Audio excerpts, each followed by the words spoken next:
uzabe ngekho njalo. Wayenjalo ngelaxesha ngoba wayefuna eni-invayithela kuni, ngoba wayesiza ezothi ndizoninika igrace, ndifuna libe noxolelaniso phakathi kwam nani. Uzawuthi xa yeza ngomgwebo ilizwi likaThixo lithi izulu nomhlaba zazingakwazi ukumjonga ebusweni, ziyabaleka phambi kobuso bakhe. Uzawube soyikeka, izulu nomhlaba azikwazi ukumjonga. Haleluya! Lithi ilizwi likaThixo zizawubaleka phambi kobuso bakhe. Ufuna ukubona uThixo ekuloo meko wena ube ungasindiswanga, esoyikwa linjalo yonke, esoyikwa izulu nomhlaba. Haleluya! Makangakufikeli uYesu Kristu usekule condition ukuyo. Haleluya! Uzisona. Haleluya! Uzisona. Izwi likaThixo lithi olo suku lawube litshisa okoziko.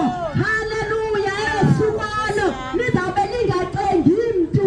Haleluya! Kungabe kungekho sorry, noma ungathi sorry kayi-1000, awube kungekho uxolo. Awuzuxolelwa. Uba uye wacela uxolo phambi kwala great white throne, awuzuxolelwa ngoko. Haleluya! Izwi likaThixo lithi abafileyo nabancinane nabakhulu, lithi nabafele emalwandle bazawuvuswa nabo bahambe bayoma phambi kukaThixo. So akho mntu uzayimisisha naloo mini leyo. Nabafile abasemangcwabeni bazawuvuka bayiwe wathatha ihlazo. Haleluya! Namhlanje mele ukuthi um-acknowledge igazi lakhe lisekhona namhlanje. Uba um-acknowledge uYesu Kristu, igazi lakhe liza kukumangalela ngenye imini. Uyawufuneka uphendule uba wenze ntoni na ngalo. Uzawuakhawunta uthini na uba ukhange igazi lakhe ulithathe ingqalelo. Haleluya! Uzaba sengxakini xa ufika phambi kukaThixo.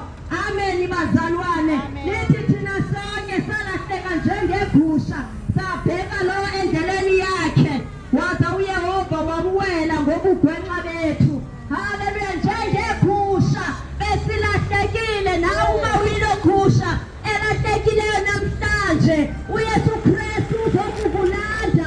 Ngoba ilizwi likaThixo lithi ushiya iigusha zakhe eziyi-99 alandele igusha enye. Uyile gusha inye sizoyilanda namhlanje. Haleluya! Usindiso lupersonali, aluhambi neetshomi, aluhambi namyeni, aluhambi namfazi, aluhambi nabantwana. Ngoba ubapha wena uthanda itshomi ngaphezu kukaThixo.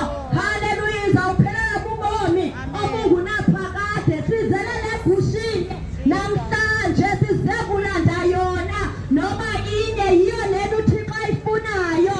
Haleluya! Noba injani na, ubapha inamanxeba uzayithatha ayibhandeje, aklina amanxeba ayo. Haleluya!